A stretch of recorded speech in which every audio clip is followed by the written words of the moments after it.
ദേശീയ വിദ്യാഭ്യാസ നയം രാജ്യത്തെ പിന്നോട്ടടിക്കുന്ന ഒന്നാണെന്ന് മുൻ MP ഡോക്ടർ PK ബിജു അഭിപ്രായപ്പെട്ടു. KSTA ജില്ലാ സമ്മേളനം പെരിങ്ങോട്ടുകര ഗവൺമെന്റ് ഹയർ സെക്കൻഡറി സ്കൂളിലെ K ബാലകൃഷ്ണൻ നമ്പ്യാർ നഗറിൽ ഉദ്ഘാടനം ചെയ്ത് സംസാരിക്കുകയായിരുന്നു അദ്ദേഹം.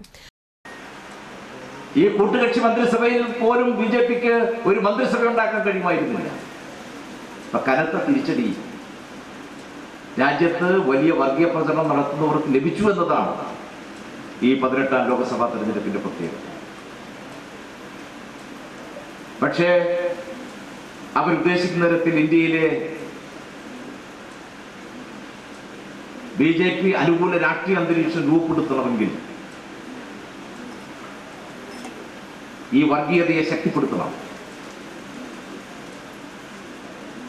അതിന് സർവകലാശാലകളിലും വിദ്യാലയങ്ങളിലുമുള്ള പുതിയ തലമുറയെ വർഗീയവാദികളാക്കുന്നതിന് വേണ്ടിയുള്ള പ്രവർത്തനം, അതിനാണിപ്പം നേതൃത്വം കൊടുക്കുന്നത്.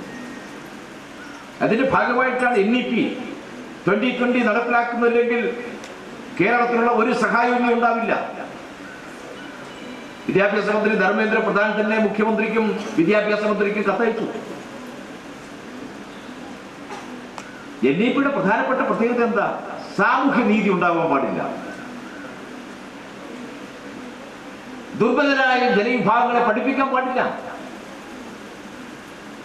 NEPയുടെ ഒരു സ്ഥലത്തും ഈ സാമൂഹ്യ നീതി എന്നൊരു വാക്കുപോലും ഇല്ല.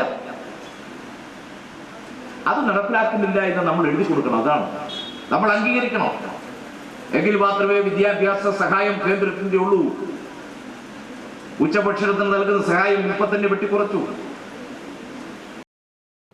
ജില്ലാ പ്രസിഡന്റ് ഡെന്നി കെ ഡേവിഡ് അധ്യക്ഷത വഹിച്ചു. സംഘാടക സമിതി ചെയർമാൻ AS ദിനകരൻ, ജില്ലാ vice president KC Sajan, FSETO Thrissur ജില്ലാ secretary E Nandakumar, confederation of central government employees ജില്ലാ സെക്രട്ടറി IB ശ്രീകുമാർ എന്നിവർ സംസാരിച്ചു. പ്രതിനിധി സമ്മേളനത്തിൽ സംസ്ഥാന എക്സിക്യൂട്ടീവ് അംഗം KV അനീഷ് ലാൽ സംഘടനാ റിപ്പോർട്ടും ജില്ലാ സെക്രട്ടറി K പ്രമോദ് പ്രവർത്തന റിപ്പോർട്ടും അവതരിപ്പിച്ചു. ബീന MS രക്തസാക്ഷി പ്രമേയവും വിനോദിനി T അനുശോചന പ്രമേയവും അവതരിപ്പിച്ചു.